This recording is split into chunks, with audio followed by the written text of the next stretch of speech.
김도진, 본명 원빈은 1977년 11월 11일 강원도 정선에서 태어났습니다. 그는 한류 열풍의 가장 유명한 배우 중 한 명입니다.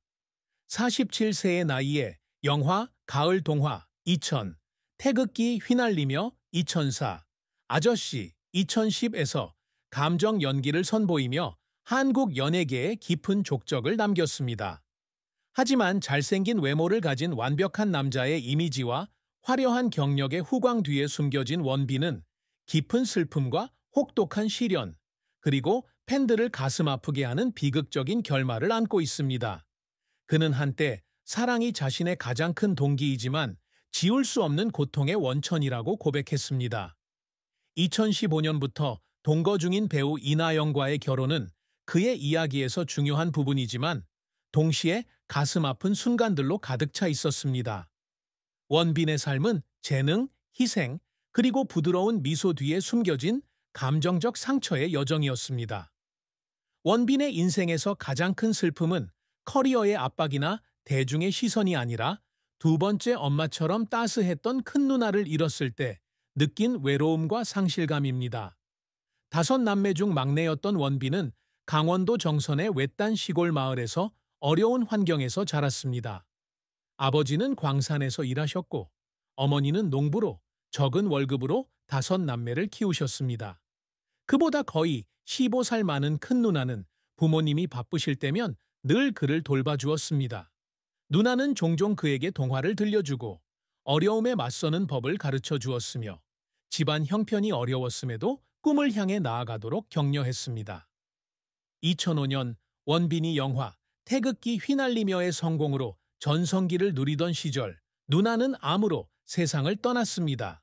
이는 그에게 큰 충격이었습니다. 그는 드문 인터뷰에서 누나의 부고 소식을 접했을 당시 영화 홍보를 위해 해외에 있었다고 밝혔습니다.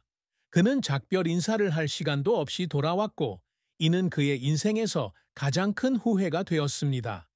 그는 호텔방에 혼자 앉아 울면서 그녀와 더 많은 시간을 보내지 못한 자신을 자책했습니다. 이러한 고통은 커리어의 압박감과 유명인으로서의 고립감에 맞서야 했을 때 더욱 깊어졌습니다. 어린 시절부터 내성적인 성격이었던 원빈은 자신의 감정을 나누는데 어려움을 느꼈습니다. 여동생이 죽은 후 그는 종종 우울증에 빠져 아무도 진정으로 이해하지 못하는 세상에 살고 있는 것처럼 느꼈습니다. 그는 상을 받기 위해 무대에 설 때마다 그저 집으로 달려가 여동생이 가져다준 안정감을 찾고 싶었다고 말했습니다. 이 슬픔은 사랑하는 사람을 잃었다는 상실감뿐만 아니라 명예와 돈으로도 마음의 공허함을 채울 수 없다는 것을 깨달았을 때 느끼는 공허함이기도 했습니다. 그 후 몇 년 동안 그는 더욱 내성적이 되었고 대중 앞에 모습을 드러내지 않고 의미 있는 프로젝트에 집중하며 여동생을 기억하고 삶의 의미를 찾았습니다. 원빈의 인생은 감동적인 여정이었지만 그를 눈물 흘리게 한 고난과 좌절도 함께했습니다. 정선의 가난한 집에서 태어난 그는 배우가 될 생각이 전혀 없었습니다. 처음에는 자동차 정비사가 되는 것이 꿈이었는데 이는 자동차와 레이싱에 대한 그의 애정을 반영하는 안정적인 직업이었습니다. 그러나 고등학교 3학년이었던 1995년 케이블 채널 제1방송 오디션에서 그의 운명은 바뀌었습니다. 그는 발탁되어 우리 이야기 1996과 1977와 같은 프로그램에서 단역으로 연기 경력을 시작했습니다. 하지만 그 초기 시절은 쉽지 않았습니다. 수줍음이 많고 조용한 원빈은 자신감 넘치는 젊은 배우들과 경쟁하며 촬영장에서 어색함을 느끼곤 했습니다. 그는 연기 초창기에는 감독들에게 부자연스러운 연기 때문에 비판을 많이 받았고 그 때문에 분장실에서 여러 번 눈물을 흘렸다고 고백했습니다. 그는 자신의 연기력이 부족하다고 느꼈기 때문입니다. 2000년 그는 KBS 드라마 끝없는 사랑의 한태석 역을 맡아 큰 성공을 거두었습니다. 이 역으로 그는 한국은 물론 아시아 전역의 팬층을 형성한 최초의 한류 스타 중 한 명으로 자리매김했습니다.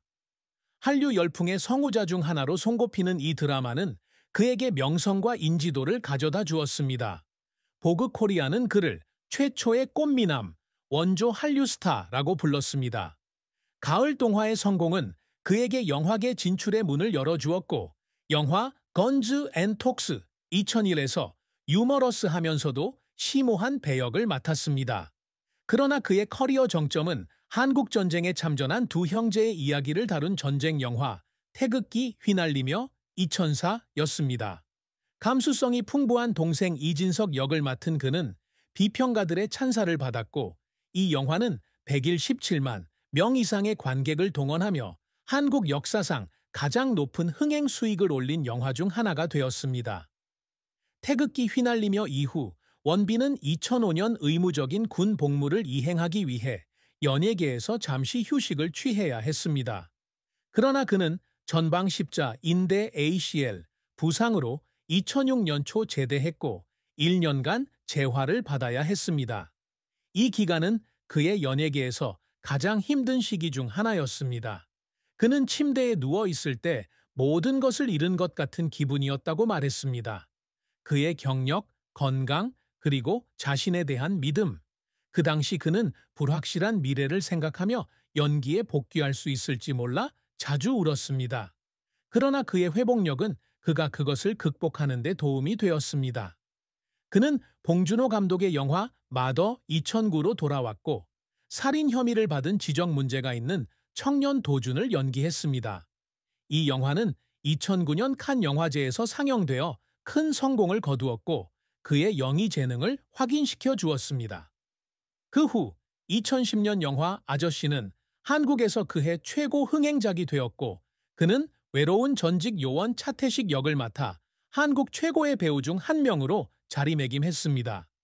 그러나 원빈의 배우 인생에도 시련이 있었습니다. 가장 큰 실패 중 하나는 아저씨 이후 여러 프로젝트를 거절한 것이었습니다. 그는 한국 연예계에서 가장 까다로운 배우 중 한 명으로 알려져 있으며 자신에게 정말 어울린다고 생각될 때만 출연을 수락했습니다. 2016년에는 감독과의 불화로 한국 리메이크작 스틸 라이프의 주연을 거절했고 제작진과의 조율 문제로 할리우드판 아저씨 출연도 놓쳤습니다. 이러한 결정은 예술적 완성도를 유지하려는 의도에서 비롯되었지만 일부 관객과 언론으로부터 그가 너무 까다롭거나 야망이 부족하다는 비판을 받았습니다. 온라인에서 부정적인 댓글을 읽고 오해받았다는 생각에 밤잠을 설치며 눈물을 흘리기도 했습니다. 그는 프로젝트를 거절할 때마다 자신을 증명할 기회를 놓치는 건 아닌지 걱정했고 이로 인해 엄청난 압박감을 느꼈다고 말한 적이 있습니다. 원빈은 연기 활동 외에도 광고계에서도 큰 성공을 거두었습니다. 1990년대 후반부터 50개가 넘는 브랜드와 협업했고 2010년 이후 광고로 2,400억 원 이상의 수익을 냈다고 합니다. 하지만 이러한 성공은 그에게 완벽한 대중적 이미지를 유지해야 한다는 압박감도 안겨주었습니다. 한 번은 12시간 광고 촬영을 마치고 집에 돌아와 지쳐 울기도 했습니다. 마치 자신의 기대가 아닌 다른 사람들의 기대에 맞춰 사는 것 같았기 때문입니다. 원빈은 커리어뿐 아니라 개인적인 삶에서도 성공을 갈망해 왔습니다. 그의 가장 큰 목표 중 하나는 관객의 마음을 움직일 수 있는 의미 있는 예술작품, 영화, 그리고 배역을 만드는 것입니다. 그는 모든 배역이 인간애와 사랑에 대한 메시지를 전달하기를 바란다고 말한 적이 있으며 그렇기 때문에 시나리오를 매우 신중하게 고집합니다. 영화 아저씨의 성공 이후 그는 심오하지 않거나 자신의 예술적 비전과 맞지 않는다고 느껴 많은 작품을 거절했습니다. 그는 한 인터뷰에서 선배 배우들의 고전 영화에 대한 애정처럼 후대들이 보고 자랑스러워할 수 있는 유산을 남기고 싶다고 말했습니다. 또한 원빈은 사회에 긍정적인 영향을 미치기 위해 노력합니다.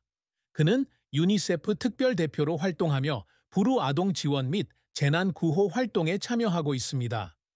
2018년에는 빈곤 아동 교육단체에 거액을 기부했으며 은밀한 자선 활동에도 자주 참여하고 있습니다. 그는 이러한 활동들이 마치 자신을 지지해준 사람들에게 보답하는 것처럼 자신에게 의미를 부여한다고 말한 적이 있습니다. 그는 농업에도 열정을 가지고 있으며 아로니아 재배에 투자하고 아로니아 주스와 참기름을 생산하는데, 이는 고향 정선과의 인연을 유지하기 위한 노력이기도 합니다. 이러한 활동들은 단순한 취미가 아니라 스트레스 많은 삶 속에서 평화를 찾는 그에게 중요한 방식이기도 합니다. 그가 항상 추구하는 또 다른 목표는 좋은 아버지이자 남편이 되는 것입니다. 2015년 이나영과 결혼하고 아들을 얻은 후 그는 대부분의 시간을 가족을 돌보는 데 쏟으며 많은 연기 제안을 거절하고 아버지 역할에 집중했습니다.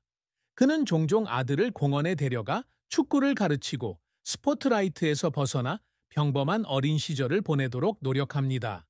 그는 아들이 웃는 모습을 보는 것이 어떤 영의상보다 더 큰 가장 큰 상이라고 말한 적이 있습니다. 사랑과 결혼은 원빈의 삶에서 중요한 부분이지만 동시에 그가 깊은 슬픔을 경험하는 곳이기도 합니다. 그는 2015년 5월 30일 고향 정선의 밀밭에서 한국 최고의 스타 중 한 명인 배우 이나영과 비밀리에 결혼했습니다. 두 사람은 2012년 8월 소속사 이등우와 계약을 맺은 후 교제를 시작했습니다. 두 사람의 관계는 오랫동안 비밀로 유지되었고 둘 다 사생활을 중시하는 만큼 공개 사진이 거의 없었습니다. 내 멋대로 해라, 로맨스는 별책부록 등에서 연기력을 인정받은 이나영은 곧 원빈이 가장 신뢰하는 사람이 되었습니다. 그는 한때 이나영이 자신의 수줍음이나 약점을 숨기지 않고도 온전히 마음을 열 수 있도록 해주는 유일한 사람이라고 말했습니다. 하지만 두 사람의 결혼 생활은 항상 순탄했지만은 않았습니다. 원빈이 사랑에서 겪었던 가장 큰 슬픔 중 하나는 직장 생활에서 오는 압박감과 연예계에 접근하는 방식의 차이였습니다. 이나영이 영화 로맨스는 별책부록 2019 등 여러 작품에 출연하며 연기 활동을